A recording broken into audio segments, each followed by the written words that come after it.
Hello students, कैसे हैं आप लोग। आज हम क्लास 9 के वीडियो के साथ आए हैं। क्लास 9 विज्ञान पहला चैप्टर है हमारे आसपास के पदार्थ, यानी मैटर इन आवर सराउंडिंग्स। पदार्थ क्या है, सबसे पहले हमें ये जानेंगे कि पदार्थ क्या है। तो ऐसा कोई भी चीज़ जो स्थान घेरता हो और जिसका कोई निश्चित द्रव्यमान हो, उसे हम पदार्थ कहते हैं। यानी कि पदार्थ में दो गुण होना चाहिए। पहला गुण क्या कि वो स्थान घेरता हो, स्थान घेरता हो मतलब आयतन हो, और दूसरा जो उसमें गुण है उसका द्रव्यमान होना चाहिए, यानी मास होना चाहिए। तो इस प्रकार से पदार्थ की परिभाषा क्या हुई। पदार्थ की परिभाषा हुई कि पदार्थ ऐसा कुछ भी जो स्थान घेरता हो और उसका द्रव्यमान हो, उसे हम पदार्थ कहते हैं। पदार्थ की श्रेणी में कौन कौन से आ जाएंगे। पदार्थ की श्रेणी में जैसे पेन, कॉपी, किताब, पानी, सूर्य, पृथ्वी, जल, पत्थर, ईंटा, पेन, ये सभी चीज़ जो है वो क्या है, ये सब पदार्थ है। पदार्थ क्यों है, क्योंकि ये सभी स्थान घेर रहे हैं और इसका एक द्रव्यमान निश्चित है। अब है कि यहाँ पर एक शब्द आया कि द्रव्यमान। द्रव्यमान किसे कहते हैं। तो द्रव्यमान का मतलब किसी भी वस्तु में जो पदार्थ की मात्रा होती है उसे हम द्रव्यमान कहते हैं। द्रव्यमान जिसे कि अंग्रेजी में हम मास कहते हैं। मास यानी the quantity of matters present in any substance, any object is called its mass. Mass जो या द्रव्यमान जो है वो एक फिक्स क्वांटिटी है, फिक्स है। इसका मान हर समय फिक्स होता है, कहीं पर भी हम ले जाएंगे वो मान द्रव्यमान कभी नहीं बदल सकता है। द्रव्यमान से ही रिलेटेड मिलता जुलता एक शब्द है भार, और द्रव्यमान और भार के बारे में हम लोग आगे हम पढ़ेंगे। लेकिन यहाँ पर हम लोग द्रव्यमान जो जान रहे हैं कि द्रव्यमान जो है, द्रव्यमान कभी भी नहीं बदलता है, क्योंकि वो किसी भी वस्तु में पदार्थ की मात्रा जो है वो होती है। अब जैसे मान लिया जाए ये पेन, तो ये पेन जो है ये क्या ऑब्जेक्ट है, वस्तु है। लेकिन ये पेन जिस चीज़ से बना हुआ है वो एक सिंगल पार्टिकल नहीं है, बहुत छोटे छोटे छोटे छोटे कण से मिलकर बना हुआ है। तो ये जो पेन जब बना तो मान लिया जाए कि अगर ये जो 1000 पार्टिकल से मिलकर बना है, तो ये 1000 पार्टिकल है, तो ये मात्रा तो इसका फिक्स रहेगा। चाहे इसको हम यहाँ पर रखें, इसको पानी के अंदर डाल दें, इसको चंद्रमा के ऊपर ले जाए, कहीं पर ले जाए, तो नंबर ऑफ पार्टिकल्स जो है वो तो सेम है। यानी जो पदार्थ जितना है उतना ही है, इससे ना बढ़ेगा ना कम होगा। तो द्रव्यमान जो होता है, द्रव्यमान पदार्थ की मात्रा होती है, और इसका मानक मात्रक जिसको कि हम एसआई मात्रक कहते हैं वो किलोग्राम होता है। तो इसकी परिभाषा क्या होगी, तो इसकी परिभाषा यहाँ द्रव्यमान यानी किसी भी वस्तु में उपस्थित पदार्थ की मात्रा को, उस वस्तु का हम द्रव्यमान कहते हैं। द्रव्यमान का मानक मात्रक या जिसे एसआई मात्रक हम लोग कहते हैं वो किलोग्राम होता है, और ये हर समय स्थिर रहता है। इससे अब ये जो है ये द्रव्यमान, इस द्रव्यमान से यहाँ एक रिलेटेड और शब्द है घनत्व। घनत्व का मतलब क्या होता है, तो किसी भी पदार्थ के इकाई आयतन में जो पदार्थ की मात्रा होती है उसे हम घनत्व कहते हैं। अब यहाँ पर हम लोग ये देखते हैं कि ये जो घनत्व यानी इकाई आयतन में उपस्थित पदार्थ की मात्रा को घनत्व कहते हैं। यानी कि इकाई आयतन में जो द्रव्यमान होता है उसको हम घनत्व कहते हैं। घनत्व बराबर होता है द्रव्यमान बटा आयतन, और इसका जो मानक मात्रक होगा ये मानक मात्रक किलोग्राम मीटर क्यूब होता है, जिसको हम लोग घन मीटर कहते हैं। तो अब हम लोग इस पर जो है चर्चा करेंगे, ये जो पदार्थ है, पदार्थ के गुणधर्म पर कि आखिर क्या जो है होता है उसमें, क्या उसके कैरेक्टरिस्टिक, क्या उसका प्रॉपर्टी क्या होता है। तो सबसे पहले क्या है कि पदार्थ जो होता है वो बहुत छोटे छोटे कणों से मिलकर बना होता है, बहुत स्मॉलर पार्टिकल से मिलकर बना हुआ होता है। और तो ये पहला गुण है कि कोई भी पदार्थ जो है वो पदार्थ बना होगा इससे, तो बहुत छोटे छोटे कणों से मिलकर बना हुआ होता है। दूसरा जो है यहाँ पर हम लोग देखते हैं ये कि पदार्थ, पहला कि पदार्थ बहुत छोटे छोटे कणों से मिलकर बना होता है। दूसरा गुण पदार्थ के कणों के बीच स्थान होता है, यानी पदार्थ का जो दो कण है उसके बीच स्पेस होता है। तीसरा कण निरंतर गतिशील होते हैं। और चौथा पदार्थ के कण एक दूसरे को आकर्षित करते हैं। अब जो है इसमें से कुछ को हम लोग करके देखें। जैसे मान लिया जाए कि अब जो माइक्रोस्कोप अगर होगा रहने से हम लोग ये देख पाएंगे कि पार्टिकल जो है ऑब्जेक्ट है बहुत छोटे छोटे पार्टिकल से मिलकर बना हुआ। और ये इसका जो दूसरा है कि पदार्थ के कणों के बीच स्थान होता है। इसको हम लोग घर में खुद करके एक सिंपल एक्सपेरिमेंट से देख सकते हैं। जैसे हम यहाँ पर जो है एक ग्लास लिए हैं। ग्लास जो है, ग्लास में ये एक ग्लास लिए हैं। ग्लास में देखिए यहाँ पर ये पानी है। ये पानी यहाँ पर जहाँ तक पानी है यहाँ पर हम एक निशान लगा दिए हैं। अब क्या करते हैं, इस पानी में हम कुछ नमक डालते हैं। ये नमक है, इस नमक को डालें। ये फिर नमक है, ये नमक को हम डाल रहे हैं, ठीक है। तो ये जो है ये नमक डालें। अब इसको हम यहाँ पर इसको क्या करते हैं, मिला देते हैं।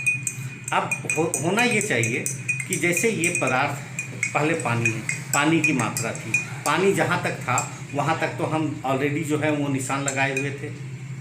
अब इस पर जब हम नमक इसमें हम डालें तो नमक डालने के कारण जो है इसमें और पदार्थ जो है दूसरा पदार्थ आया। तो होना ये चाहिए कि जब पानी का जो लेवल था, नमक डालने के बाद पानी का जो लेवल जो है वो बढ़ जाना चाहिए था, क्योंकि एक्स्ट्रा पदार्थ उसको डाले। लेकिन हम लोग ये देखते हैं कि जब नमक पूरी तरह से घुल जाएगा तो वो जो लेवल है पानी उसी लेवल में है। तो आखिर ऐसा क्यों हुआ?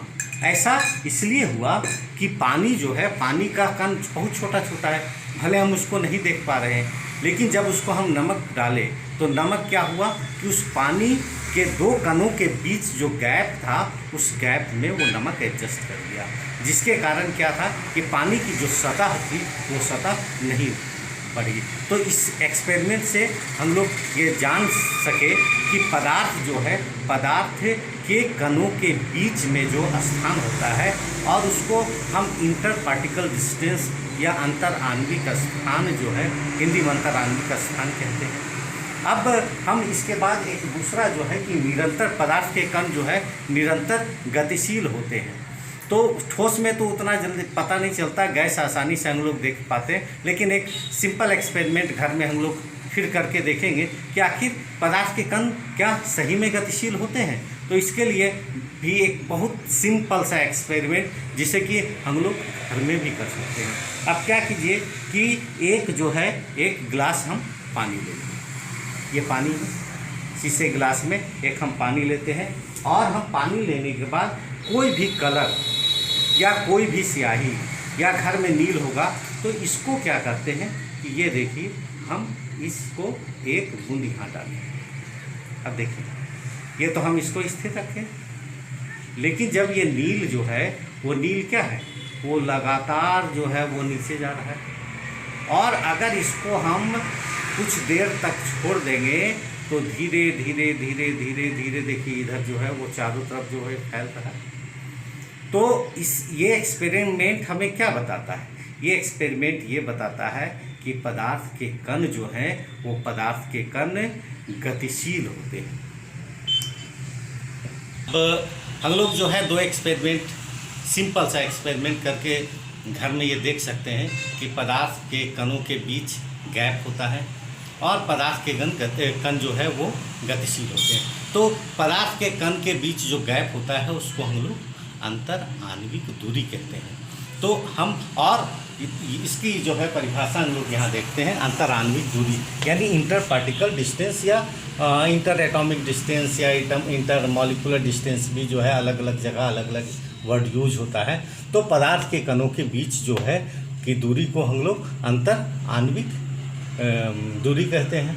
और ये दूरी जो है वो सबसे कम ठोस में होता है और सबसे अधिक गैस में होता है, और द्रव में ठोस से अधिक होता है लेकिन गैस से कम होता है। और ये जो कण है ये कण आपस में एक दूसरे को आकर्षित करते हैं और यही कारण है कि पदार्थ के कण एक साथ जुड़े हुए रहते हैं। तो पदार्थ के कण जिस बल से एक दूसरे को आकर्षित करते हैं उस बल को हम लोग अंतर आणविक बल या इंटर पार्टिकल फोर्स कहते हैं, या इंटर एटॉमिक फोर्स या इंटर मॉलिक्यूलर फोर्स, अलग अलग जगह में अलग अलग वर्ड यूज होगा। हम लोग जो है वो पदार्थ की अवस्था के बारे में जानेंगे कि आखिर पदार्थ की कितनी अवस्थाएं होती हैं। तो सामान्य रूप से अगर हम लोग जो जानते हैं कि पदार्थ की 3 अवस्था होती है, ठोस, द्रव और गैस। लेकिन अगर देखा जाए तो अभी अभी तक का जो वैज्ञानिक खोज हो चुका है उसके आधार पर मुख्य रूप से पदार्थ की 5 अवस्थाओं का पता चल चुका है। उसमें पहला ठोस, द्रव, गैस जो हम लोग जानते हैं। इसके अलावा जो है वो प्लाज्मा और बोस-आइंस्टीन कंडेंसेट ये है। लेकिन हम लोग मेनली जो है जो हम लोग का सिलेबस है उस पर हम लोग ये चर्चा करेंगे कि पदार्थ की अवस्थाएं। तो यहाँ ये देखिए पदार्थ की कुल 5 अवस्थाएं होती है, ठोस, द्रव, गैस, प्लाज्मा, बोस-आइंस्टीन कंडेंसेट। लेकिन मुख्य रूप से हम लोग ठोस, द्रव और गैस पर ही चर्चा करेंगे। अब जो है हम यहाँ पर जो है ये हम देखते हैं क्या कि ये ठोस, द्रव और गैस। ठोस का जैसे अगर हम कॉमन एग्जांपल ले लें तो जैसे मान लिया ठोस जो है, हम अगर ठोस का सबसे अच्छा एग्जांपल क्या है, बर्फ। पानी अगर हम लेते हैं तो पानी क्या है कि पानी का तीनों अवस्था हम सभी देखे हैं। क्योंकि जब वो पानी रहता है तो द्रव की अवस्था में होता है, जब पानी को हम ठंडा करते हैं तो बर्फ़ की अवस्था में बदल जाता है, और पानी को जो है गर्म करते हैं भाप बनता है गैस के रूप में। तो अब इसका जो है संरचना पर थोड़ा सा चर्चा करते हैं, समझने का प्रयास करेंगे। ये ठोस जो है वो ठोस की संरचना है। ठोस की संरचना में क्या है, ये देखिए ये जो डॉट्स जो इसमें दिखाया गया है वो ये कण है। तो अब ये जो ठोस है, ठोस में हम लोग क्या देख रहे हैं, जो कण जो है एक दूसरे के बहुत ही क्लोज है, क्लोजली पैक्ड है, एक दूसरे के बहुत नज़दीक है, कम्पैक्ट है। और इसी तरह से अगर हम दूसरा द्रव्य में देखते हैं तो द्रव्य में क्या होता है कि द्रव्य में वो कण जो है वो कणों के बीच में दूरी होती है, और ये दूरी जो है वो ठोस की तुलना में अधिक होती है। और अब हम तीसरा जो है वो देख रहे हैं। तीसरा ये गैस का स्ट्रक्चर। गैस में जो कण है वो गैस के कणों के बीच में दूरी ये गैस में जो है वो द्रव्य से ज़्यादा होती है और ठोस से भी ज़्यादा होती है। तो इस तरह से हम लोग क्या देख रहे हैं, 3 तरह का स्ट्रक्चर देखें, आंतरिक संरचना देखें। तो ठोस में कणों के बीच की दूरी जो है वो बहुत कम होती है, नगण्य होती है। इसमें जो है वो ठोस की तुलना में कणों के बीच की दूरी अधिक होती है, और गैस में जो है वो सबसे अधिक होती है। तो इससे जो है ये कंक्लूजन निष्कर्ष क्या निकलता है कि जब इसके बीच में गैप होगा, तो जब ये कणों के बीच में गैप कम होगा, ये कब होगा, जब कणों के बीच का आकर्षण बल अधिक होगा। यानी यहाँ पर जो होगा ठोस में अंतर आणविक बल जो है, आकर्षण बल, वो सबसे अधिक होता है। उससे कम अंतर आणविक आकर्षण बल जो है वो द्रव्य में होता है, और सबसे कम अंतर आणविक आकर्षण बल गैस में होता है। अब हम लोग इसके गुण के बारे में पढ़ लें तो हम लोग ये जानते हैं कि ठोस का आकार जो है वो निश्चित होता है। कोई भी अगर ठोस है तो ठोस का क्या है, आकार निश्चित है। जैसे मान लिए ये पेन, इस पेन को चाहे हम यहाँ रखें, चाहे इसको टेबल में रखें, ये ज़मीन में गिरा दें, इसको पानी के अंदर रख दें, तो ये क्या, इसका आकार चेंज होगा, इसका शेप चेंज होगा? नहीं होगा, और ना ही इसका आयतन चेंज होगा। तो ठोस का जो गुण है, ठोस का गुण क्या है, इसका आकार निश्चित होता है और इसका आयतन भी निश्चित होता है, और ये इसमें बहाव नहीं होता है, ये हार्ड होता है, ये ठोस का गुण। अब द्रव्य अगर हम देखते हैं तो द्रव्य जैसे मान लिया पानी के साथ क्या है, कोई आकार नहीं होता है। आकार होता है, कैसा आकार होता है, जिस कंटेनर में रखेंगे, जिस बर्तन में रखेंगे वो उस आकार का होगा। पानी अगर ग्लास में है तो ग्लास के शेप का है, पानी को अगर हम कोई जग में रख देंगे तो जग के शेप का हो जाएगा, कटोरी में रख देंगे कटोरी के शेप का हो जाएगा, कप में रखेंगे तो कप के शेप का होगा। कहने का मतलब ये है कि द्रव्य का जो आकार होता है वो निर्भर करता है कि वो द्रव्य किस में है, यानी कि आकार उसका अनिश्चित होता है, लेकिन द्रव्य में आयतन निश्चित होता है। अगर मान लिया जाए कि 1 लीटर पानी है तो 1 लीटर पानी को अगर हम डब्बा में रखेंगे तो भी 1 लीटर है, उसी 1 लीटर पानी को अगर हम कोई बोतल में डाल देंगे तो भी 1 लीटर होगा। तो आयतन निश्चित होता है लेकिन आकार निश्चित नहीं होता है। और गैस के बारे में क्या है कि ना तो इसका आकार निश्चित होता है और ना तो आयतन निश्चित होता है। तो इस तरह से हम लोग देखते हैं कि पदार्थ की जो मुख्य रूप से 3 अवस्थाएं हैं, ठोस, द्रव और गैस। तो ठोस का आकार और आयतन दोनों निश्चित होता है, और दूसरा गैस का आकार जो है निश्चित नहीं होता है लेकिन आयतन निश्चित होता है। और तीसरा गैस जो है, गैस का ना तो आकार निश्चित होता है और ना ही आयतन निश्चित होता है। और एक जो तीसरा गुण है तीनों का कि ठोस जो है वो उसको जो है वो बहाव ठोस में नहीं होता है, लेकिन गैस में और लिक्विड में बहाव होता है। तो इस तरह से हम लोग देखें, ठोस में निश्चित आकार, निश्चित आयतन और ठोस कठोर होता है। द्रव अनिश्चित आकार, निश्चित आयतन और इसमें बहाव होता है। गैस अनिश्चित आकार, अनिश्चित आयतन, दोनों अनिश्चित, इसमें बहाव होता है। अब एक तीसरा जो है वो यहाँ एक और है तरल, एक वर्ड आता है तरल। अब तरल के बारे में हम जानेंगे। तरल का मतलब क्या होता है? तो तरल का मतलब पदार्थ की वह अवस्था जब उसका आकार निश्चित नहीं होता है। और चूँकि हम लोग अभी देख चुके कि आकार निश्चित कब नहीं होगा, जब या तो गैसीय अवस्था में होगा या लिक्विड स्टेट द्रव की अवस्था में होगा। तो जब पदार्थ की वह अवस्था जब वह उसका आकार निश्चित नहीं होता है तो उस अवस्था को हम लोग तरल कहते हैं। तो हम इसकी परिभाषा यहाँ पर देखते हैं। तरल, जिसको कि अंग्रेजी में फ्लूइड कहते हैं, पदार्थ की वह अवस्था जब उसका आकार अनिश्चित हो तो उसे हम तरल कहते हैं। और ये इसमें दोनों आएगा, द्रव्य आएगा और गैस आएगा। यानी कहने का मतलब यह है, तरल का मतलब तरल से तात्पर्य द्रव या गैसीय अवस्था से होता है। अब हम लोग यहाँ पर एक इस चित्र को ध्यान से देखिए। ये पदार्थ की 3 अवस्था, ठोस, द्रव और गैस। ये तीनों अवस्था जो है एक दूसरे में परिवर्तित होती रहती है, और वो अवस्था जो है वो अलग अलग है, उसका नाम जो है अलग अलग होता है। जैसे हम लोग ये जानते हैं कि अगर द्रव है, द्रव्य का मतलब जैसे पानी अगर हम ले लिए, पानी को अगर हम गर्म करते हैं तो क्या बनता है?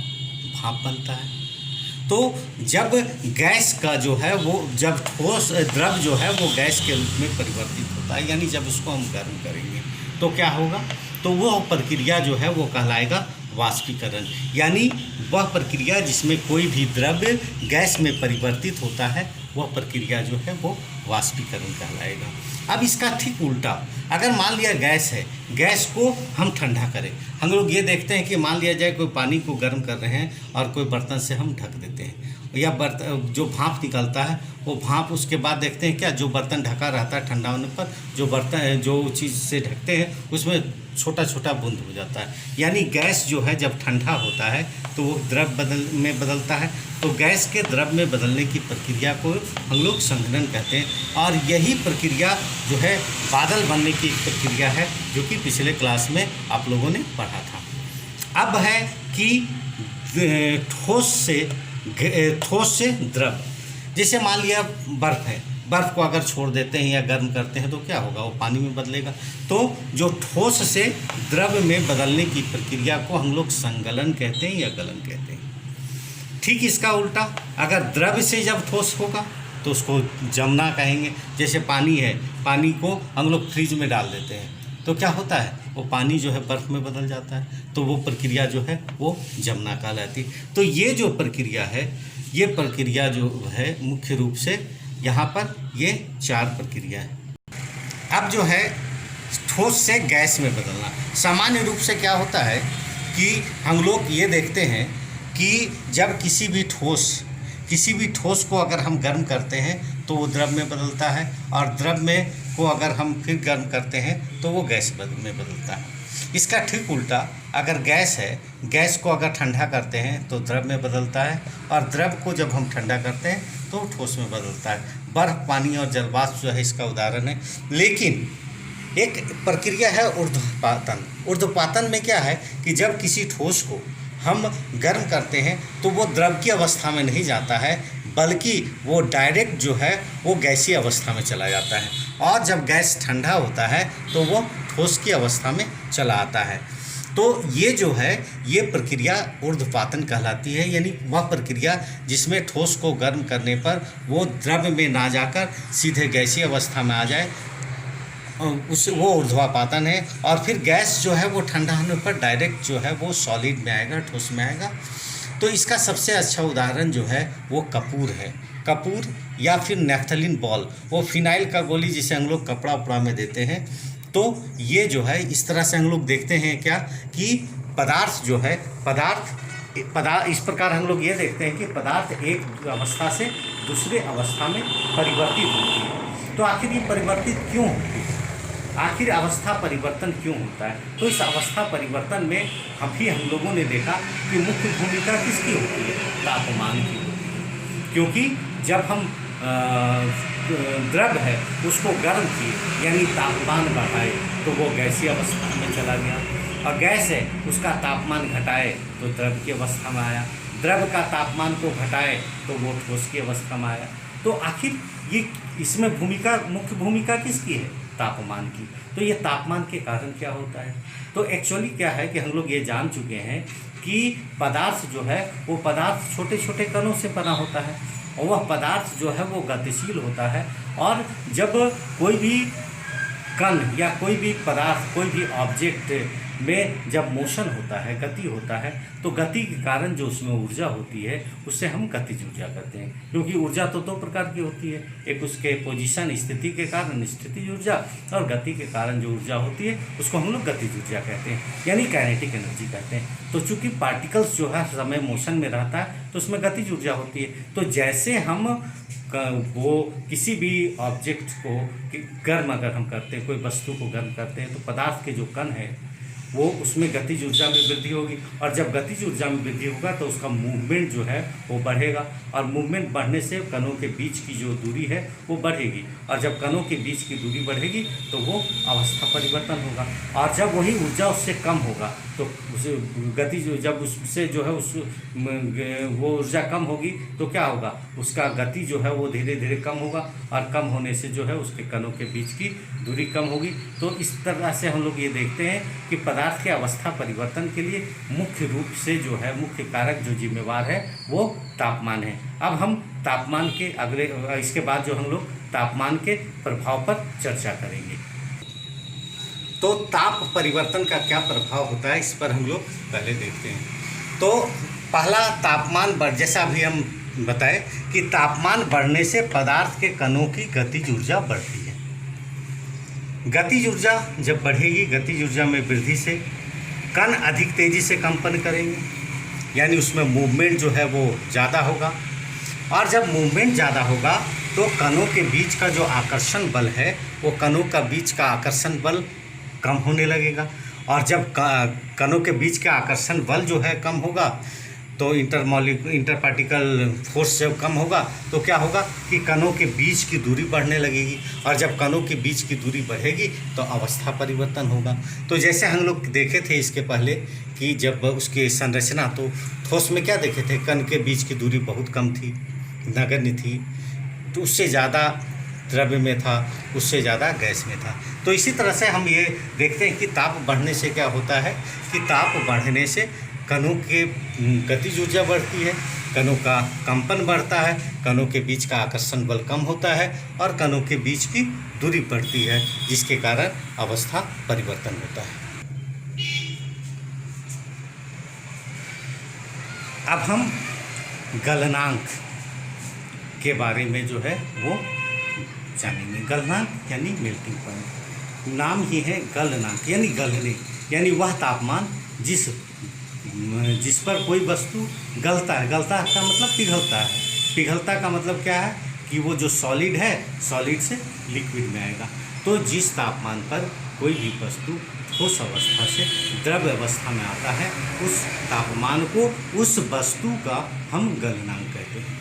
और बर्फ़ का गलनांक जो है वो 0 डिग्री सेंटीग्रेड होता है। अगर मानक मात्रक यानी एसआई मात्रक में अगर हम लें तो चूँकि तापमान का एसआई मात्रक या मानक मात्रक केल्विन होता है, तो वो केल्विन में अगर हम लें तो बर्फ़ का गलनांक जो है वो 273.16 केल्विन होता है, या हम उसको 273 केल्विन 273 केल्विन कह सकते हैं। और दूसरा चीज़ है वे ये जो कहलाता है क्वथनांक, क्वथनांक जिसको कि अंग्रेजी में बॉइलिंग पॉइंट कहते हैं। बॉइलिंग का मतलब खौलना, दबकना, जिसको हम लोग बोलचाल की भाषा में कहते हैं। तो ये कब होता है, यानी द्रव्य से गैस में बदलेगा। तो जिस तापमान पर कोई भी वस्तु वो अपने द्रव्य से गैसीय अवस्था में परिवर्तित होती है तो हम उसे उस वस्तु का क्वथनांक कहते हैं, यानी उसका बॉइलिंग पॉइंट कहते हैं। लेकिन यहाँ पर एक चीज़ ध्यान देने की ज़रूरत है कि ये जब हम गलनांक क्वथनांक की परिभाषा जब देंगे तो वहाँ पर एक बहुत ध्यान देने की ज़रूरत है। वहाँ पर दाब का मेंशन करना होगा, यानी वायुमंडलीय दाब पर, कि वायुमंडलीय दाब पर जो है ये शब्द लिखना ज़्यादा उचित होगा। क्यों? क्योंकि अगर हम पानी लेते हैं तो सामान्य रूप से हम लोग ये जानते हैं कि पानी 100 डिग्री सेंटीग्रेड पर बॉयल करता है, यानी पानी का बॉइलिंग पॉइंट जो है वो 100 डिग्री सेंटीग्रेड है। अगर एसआई मात्रक में लें तो 373 केल्विन जो है वो उसका बॉइलिंग पॉइंट है। लेकिन कोई ज़रूरी नहीं कि पानी जो है वो 100 डिग्री सेंटीग्रेड पर ही बॉयल हो। अगर वायुमंडलीय दाब कम होगा तो पानी का बॉइलिंग पॉइंट जो होगा वो बॉइलिंग पॉइंट घट जाएगा, और अगर उस पर दाब ज़्यादा होगा तो वो जो उसका बॉइलिंग पॉइंट है वो बढ़ जाएगा। इसका एक सबसे अच्छा उदाहरण है प्रेशर कुकर में। हम लोग देखते हैं खाना जल्दी बनता है, क्यों? क्योंकि प्रेशर कुकर में जो बंद रहता है उसके कारण पानी का बॉइलिंग पॉइंट ज़्यादा होता है, और बॉइलिंग पॉइंट ज़्यादा होने के कारण जो खाना पक रहा है उसको ज़्यादा उसका मिलता है।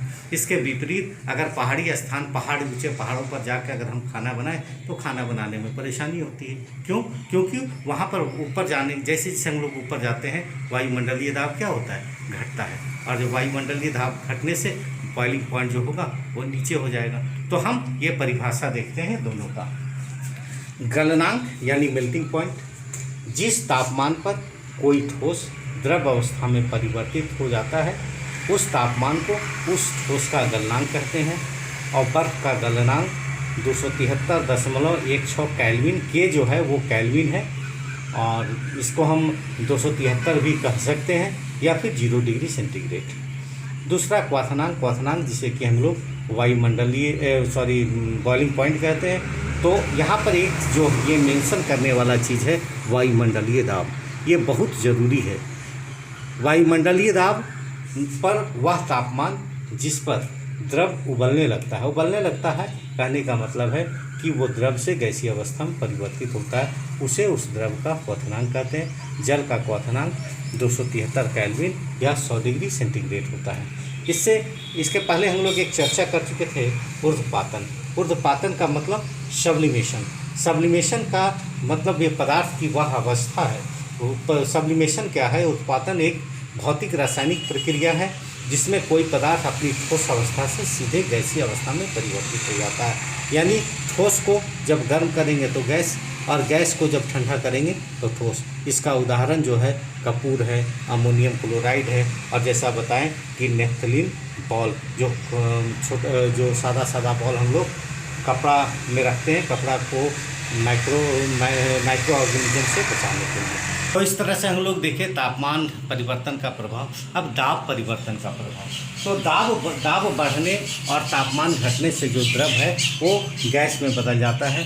और इसका सबसे अच्छा उदाहरण हम लोग जो है एलपीजी घर में यूज करते हैं, लिक्विफाइड पेट्रोलियम गैस।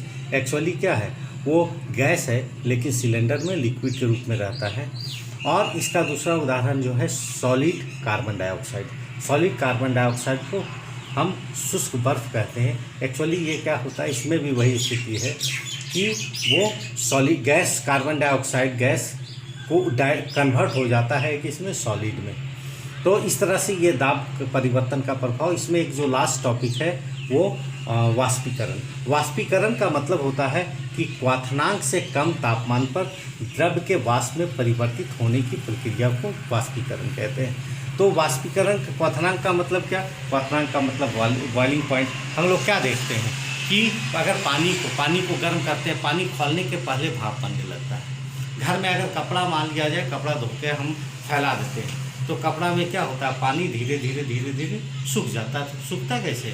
तो जो नॉर्मल टेम्परेचर है उस नॉर्मल टेम्परेचर में धीरे धीरे पानी भाप में बनता है। तो बॉइलिंग पॉइंट से कम टेम्परेचर पर जो लिक्विड जो है वो गैस में बदलता है, वाष्प में बदलता है, तो उस प्रक्रिया को हम लोग वाष्पीकरण कहते हैं। और ये वाष्पीकरण प्रक्रिया जो है काफ़ी महत्वपूर्ण है। जैसे कि अगर मान लिया जाए, लोग कहते हैं कि अभी जैसे मान लिया हम लोग गर्मी का मौसम है, गर्मी का मौसम में क्या है कि अगर घर में लाइन चला गया, पंखा नहीं चल रहा हो, तो खूब पसीना होने लगता है। और अचानक हवा चले या फिर पंखा जो है लाइन आ जाए, पंखा चलने लगे, तो हम लोग क्या कुछ देर के लिए बहुत शीतलता महसूस होती है। आखिर ऐसा क्यों होता है? ऐसा इसलिए होता है, कुछ समय जो पसीना है, पसीना में वाष्पीकरण होता है, और वाष्पीकरण के लिए जो ऊर्जा की ज़रूरत होती है वो शरीर से लेता है, जिसके कारण जो है वो टेम्परेचर डिक्रीज करता है और हम लोग ठंडा महसूस करते हैं। और तो ये जो है आज का मेरा टॉपिक है। अब अगले वीडियो में, अगले चैप्टर में फिर मिलेंगे। Thank you.